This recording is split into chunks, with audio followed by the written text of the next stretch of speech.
Hello, welcome back to Masters of Inventory. I'm your host, Mandy Madsen, and I'm here with my co-host, Stan Andrus, CEO of Simple RFID. And today we are exploring inventory management for retailers who sell jewelry and why the long-observed methods of tracking this inventory are actually quite problematic. And we're going to explore how RFID technology is changing the game, solving these issues, and creating new opportunities for these retailers to grow and scale their businesses like never before. Yeah, absolutely, Mandy. You know, jewelry retailers have these small items that are high value, and oftentimes they're, fast-moving trends, and they also sell in a wide variety of formats. And, all of these different things bring their own unique challenges, really. So, absolutely. And these problems can lead to lost revenue, customer disappointment, or worse. So let's jump in and talk about some of the biggest pain points that these retailers are facing. First up is the fact that jewelry pieces are small but high in value. So that unfortunately makes them easy targets for theft or loss. So without precise tracking, it's tough to keep track of every item, and that's money lost every time a piece is unaccounted for. Yeah, for sure. You think about it, jewelry, people who are managing jewelry, it's a real trick, right? They have hundreds of styles. They've got different kinds of gems. They've got materials, designs, and all these different things that they have to manage. So keeping the inventory straight is a real struggle for them. There's no question. And you think about when a customer comes into a jewelry store, they need to be able to go retrieve a certain piece really quickly. So they really have their own unique set of challenges. Absolutely. Next pain point we'll talk about is seasonal demand. So what are the most popular times for jewelry sales? Well, the major spikes typically happen around the holiday or wedding seasons. And if inventory isn't aligned with these busy periods, it's easy to miss sales or end up overstocked on items that don't move. Yeah, absolutely. We're kind of going into that season right now, right? With Christmas, but spring and summertime when a lot of people are getting engaged and things like that. So there's also the challenge of sales formats. We briefly touched on that, but it's becoming more and more common for jewelry stores to sell in a much wider variety of formats. So that includes both online and in-store. And as we've talked about in previous podcasts, and we keep really driving home this point, if you're selling product online and in store at the same time, you really can have your inventory messed up really bad. For sure. And that can mean that you're selling product online that doesn't even exist or that's already been sold. And so, and there's also other formats like trunk shows, and we'll get into some of that here in a bit, but lots of different unique challenges. So yeah, you don't want to jump into why trunk shows can be challenging?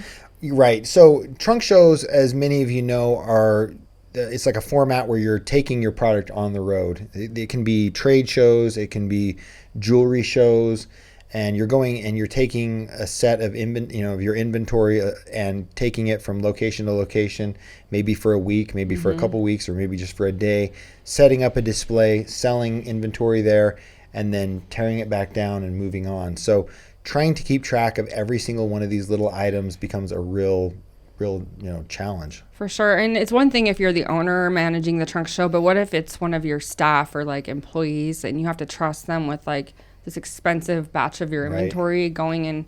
So it's really important that you're able to track that. Yep. So trends in jewelry change fast. So having inventory that's out of date or just isn't selling ties up cash that could go towards more in-demand styles. So retailers really need a way to spot slow-moving items before they become a problem. Right. Yeah. And obviously traditional methods of barcode counting or hand counting just don't cut it. They're way too time consuming. But in addition to the time consuming nature, they also increase the chance for human error exponentially. So it's more common if you're using barcodes or hand counting to not audit with that much frequency. Maybe a lot less than you want. So, and really, perhaps the biggest pain point, and I always like to drive this home, is the pain of not knowing, right? So as a business owner, you are often, stressed out just for the fact that you don't know. You might not fully know if that trunk show still has the items, like you're saying. You may not know if product has walked off and left, if somebody's stealing from you. So really, RFID is kind of an insurance policy. We'll get into that here in a bit. For sure. So that's what we're going to talk about, how RFID solves these pain points. And you may have heard from our previous episodes, but it's a good refresher or good information for those who don't know. But RFID stands for radio frequency identification. It works with radio waves. And the basic benefits of this technology is the speed of counting 1,000 items per minute. Accuracy is up to 99%. You have the ability to search and find missing items with visual and audio cues. So just like a game of hot and cold. It's pretty awesome. And you can track items by serial number. Right, absolutely. And we have and continue to work with a lot of different types of jewelers. We work with online only retailers. We work with traditional retailers that don't even have an online presence. We work with jewelers that have more of a consignment format, or even jewelers that manufacture their own products and source them from suppliers all around the world. So all of these have their own unique challenges. So how do they tag their jewelry typically? There's a couple different ways that we see them doing it. The traditional way would be the product that's on a display or in a case, where they are rings or watches, things like that, and they'll use the traditional rat tail that loops around the item with the butterfly closure that will just close on top of itself. And so that's really super common for product that's in displays. For loose stones, for charms, things like that are going to be assembled, and for backstock, it's usually that the product ends up in a small poly bag, and then they'll apply an adhesive RFID sticker on top of that poly bag. And so that provides a really great way to manage and track those loose items. Or on the back of like an earring, cardboard. Right, absolutely. Something like that. Yeah. So let's talk about how RFID solves these pain points we discussed earlier. So first, because of the speed of RFID and the ease of auditing, this helps track every item in near real time, which cuts down on theft and missing items. And it really provides stores peace of mind, which is what you were talking about earlier, because they know exactly what's in stock at any given moment. Right. Yeah. We keep talking about this, but it's so critical to understand this. RFID does not require line of sight to count. So obviously everybody's familiar with barcode scanning because you've all been to the grocery store and checked out your groceries. And, that does require line of sight. That optical scanner has to see that code on every single one of those products, and you have to do that one by one. And so RFID doesn't require that line of sight. So you can have 500 pieces in a tote and literally wave an RFID wand, just a reader over the top of that tote, and count all 500 of those pieces literally in under a minute. So it's really, really cool. The time savings is substantial. So I think back, and it's been a few years since I was with my cousin who owns a jewelry store up north in Utah County.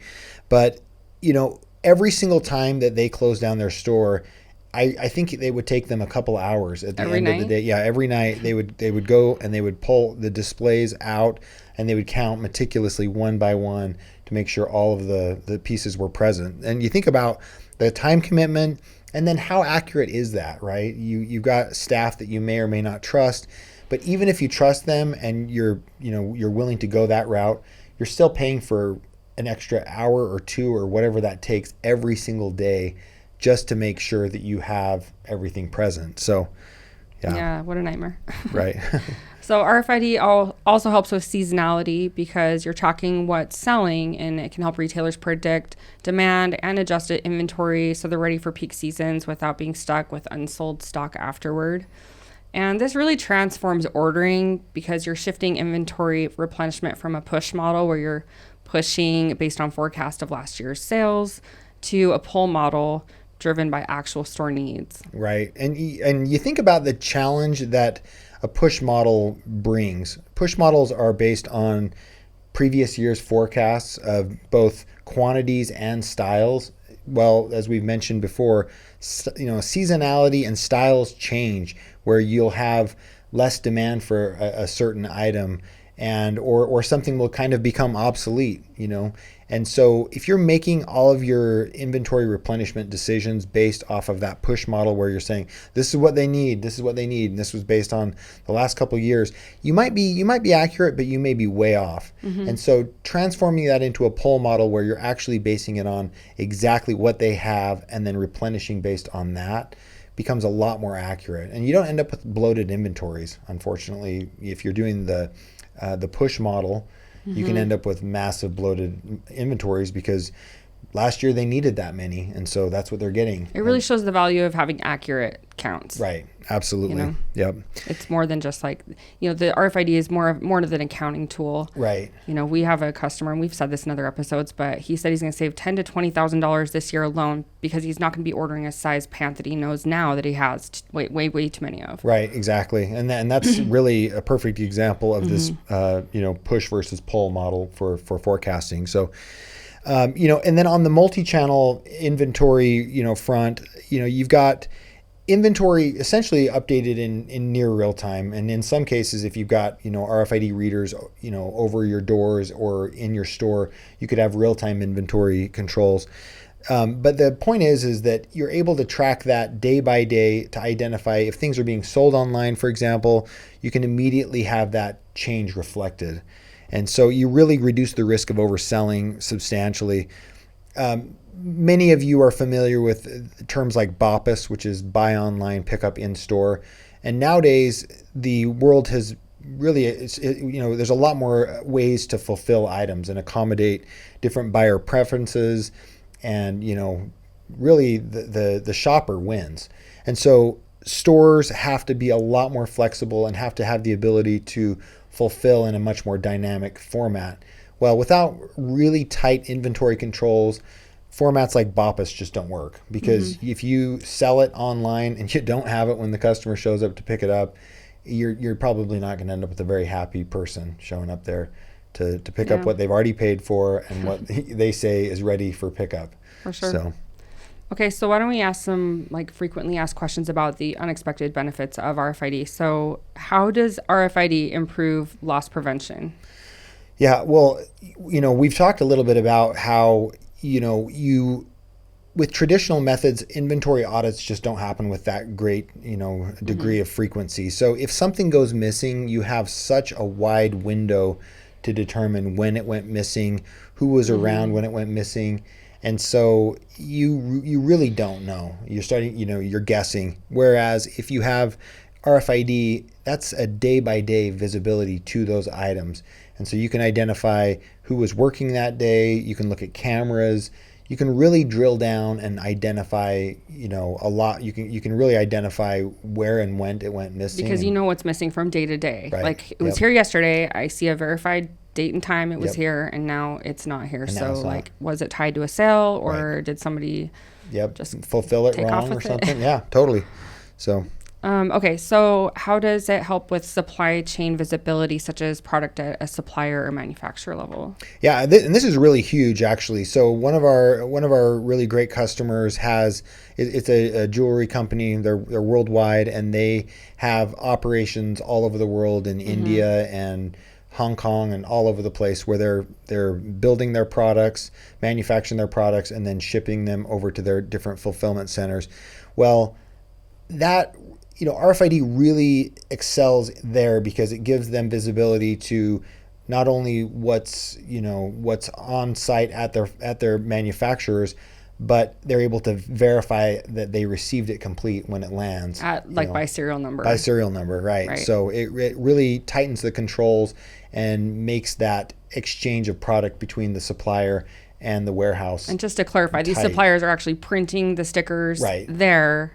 It's easy with our solution. Yeah. We teach them how to do it. They print the stickers, they apply it to these products so that when they arrive in the fulfillment centers or the stores, they can go ahead and just do a quick scan and receive all of that product in like that, instead of having to count them, mark, a sheet. Totally. It's amazing. Yeah. It's no different than printing stickers with any other barcode-based solution or anything like that. So they just literally, their printer's right there, and all of that's happening in-house. So really convenient. Pretty great. Okay, how about trunk shows? How does it help with that? Yeah, that's one of the areas we've seen the biggest benefit from. So originally, when we started this company, we were working with Costco Wholesale with their roadshow program. So the roadshow program is like a consignment format.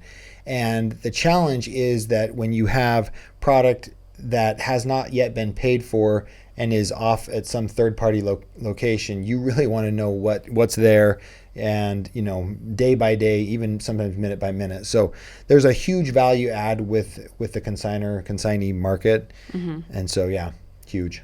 Okay, did I ask you trunk shows and then? We talked a little bit about trunk shows. Trunk shows kind of fall in a similar format, I guess, to the consignment type of format, because that product is on the road. Yeah, it may not be that you're passing it to a third party to manage, or that you may actually have an employee that's managing that trunk show. So how does that even work? Like, what does that process look like? Trunk shows would be like you're arranging a set of inventory. They're putting it in some kind of tote usually, and then one of your employees is going to a set of shows for a few days or sometimes a week, and then moving that inventory through those events. And so that's really critical to know what you have at that point. It's out on the road. If you're an owner, you're going to want to know, hey, is all my inventory there? But not only that, if you're the person managing that trunk show, you're going to want to know, hey, did I gather everything up that, sans what I sold? Did I gather everything up and, to take home or to take to the next show? So they would scan it when they pack it up and Right. say, okay, here's the known inventory by serial number. Yep. They would get to the show, scan it again, everything's there. Okay. Right. Scan it from day to day of the show. Yep. And then return back with what didn't sell, and hopefully everything matches up to sales. Yep, exactly. So what kind of peace of mind can an owner have? massive peace of mind. Yeah. And they can see the change in inventory. That also facilitates restocking too of these shows. So specifically with the roadshow program, these displays would go from store to store to store to store, and sometimes they'd be out for extended period of time, up to maybe 10 shows even. So they had to have visibility to be able to restock these shows, as they were out on the road. And so the ability to know what they had at any given time and then restock was absolutely pivotal. We had a customer that reported a 30 to 40% increase in revenues from our product based on that format. So it was a massive boost. Yeah. Just because they were able to identify what was moving, and they didn't have to wait for this sales data to come in through the traditional channels. They could know right away. So. Okay. So what kind of operational cost savings can one expect, by processes or training perhaps? Well, I mean, we spoke to the, shutting down a jewelry store every single night, spending an hour or two just going through and counting products. But you think about also training your employees at one of these consignment, shows. Your process can be simplified down to, hey, grab this device, wave it over your products, make sure it matches up with, what you're supposed to have. So you can really simplify down that training process too. Absolutely. And the labor hours. Yeah, the labor hours. way down. Shrink way down. Now people might be wondering, can you read through the glass cases, the display cases that the jewelry is typically in these stores? Yeah, absolutely.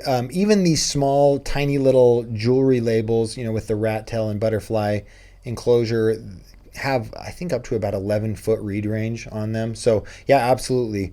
You can walk around your store and you don't even have to open up the cases at all, and you're able to count and validate all that product sitting right in the displays themselves. So super convenient. Incredible. Yeah. All right. So RFID enables more effective tracking of merchandise, reducing shrinkage from theft or misplacement. And this not only protects profits, but also ensures the product's available for genuine customers. Right. And the peace of mind bit. And you had a thought on Right. insurance, right? Yeah. You think about how many times in our lives when we pay for peace of mind. When was the last time you were booking a trip on Expedia or Travelocity or whatever, and they have that little checkbox at the very end when you're ready to hit pay now that says, hey, do you want to add travel insurance? It's just $35. And, you don't know, hey, some unforeseen thing can happen.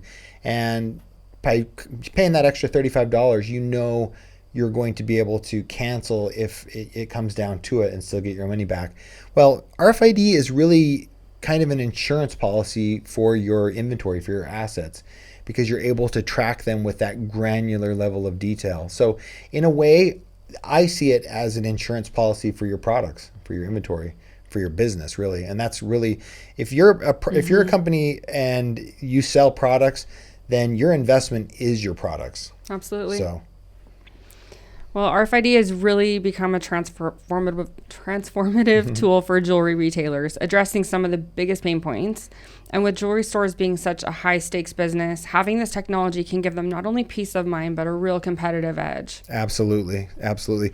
Yeah. So if you're a jewelry retailer and you want to see how RFID can help address some of these pain points, maybe you have some other pain points that you could see this benefiting, we'd love for you to reach out to us and schedule a consultation. There's a link in the show notes to set up a quick call, and we'd love to chat with you and learn about your business. And we also have the option to run trials. So $199, we send you out a small handheld reader, and we can pre-print labels for you.